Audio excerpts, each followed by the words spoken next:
Magandang umaga.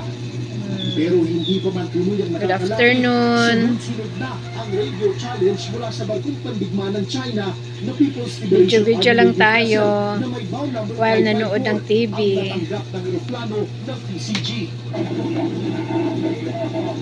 Hindi masyadong malinaw ang kabuuan ng mensahe. Pero rinig dito ang pagpapalaya sa tropang Pinoy dahil teritoryo na umano ito ng China. Iyon ay kahit nasa Guys, 124 nautical miles lamang atin ipanalo si Bibi Inday Sara, okay? Sa 2028. Kaya ang sagot ng PCG, Para ibalik natin gaya sa ginagawa ni Tatay Digong. Ngayon, iwan ko anong nagawa ngayon. Ang gulo, pera, daming pera, ang daming inilipat. Dahil marami akong narinig na yung purpose walain daw yan. Iwan ko ano ba yun sa Tagalog. Pasensya na yun sa Tagalog. Hindi naman ako Tagalog. Pero ano lang ko, try hard lang. Mawala daw yung purpose. Pero nakakaawa naman yun sa mga ano. Pero mayroon iba, sinamtamalaan, sana, inaano nila yung pera, yung minawaldas pa. Yung iba, tinutongit. Hindi nila inaano sa mga anak nila. Of the Chinese government, sasabihin nila na they have effective control. Pero nakakatulong rin sa mga mahirap. Guys, di ba? Bakit wag kangon, guys?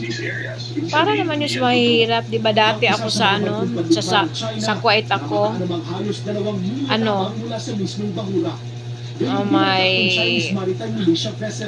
kada buwan mayroon silang yung gatas, ang laki-laki ng mga dinata ng gatas. Mayroon pang isang karton sa isang buwan. Mayroong isang karton na manok. Ang bigas, isang sako yata, iwan ko basta. Yung bigas binigay sa amo ko sa akin kasi ayaw niya kasi NFP, mayroon yung mga ganun. Tapos mayroong potato paste, isang karton. Mayroon pang isang karton na gatas para sa bata. Mayroon pang basta sobrang dami.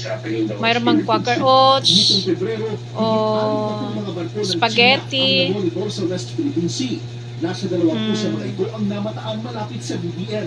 Basta marami yung mga binibigay yun. Pero dapat daw yun, kapag bigyan ka, magpa-member ka. Oo. Tapos, ang mga batang mag-aaral, libre. Ganun, ang sayaw guys, no?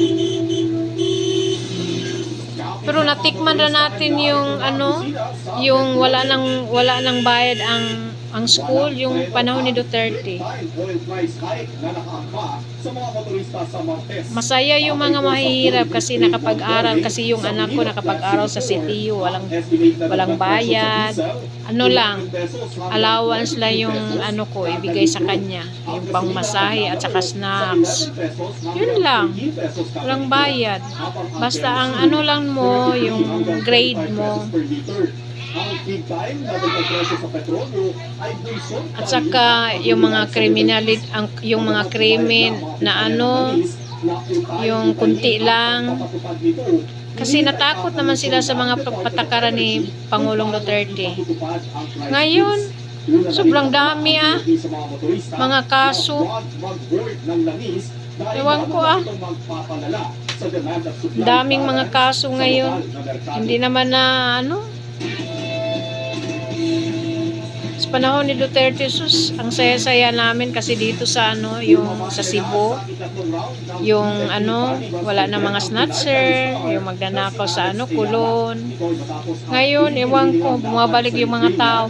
At saka nagtrabaho naman ako sa ano, doon sa ano, sa city. Doon sa harapan namin, maraming doong mga exactly mga 5, marami doon mga motor nag-standby. O sabi pa ng kaibigan ko, marami daw nag-ano, ang Americanas, world number 3 at dati na rin niyang Ganyan daw. at umano sa kanya sa Dubai Open So, na si Coco Gauff. wala na. Ang kanilang huling paghaharap So, dapat sa March 9. i-ano natin si Bibi Inday Sara. Ipanalo natin kasi siya lang ang pag-asa, wala nang iba.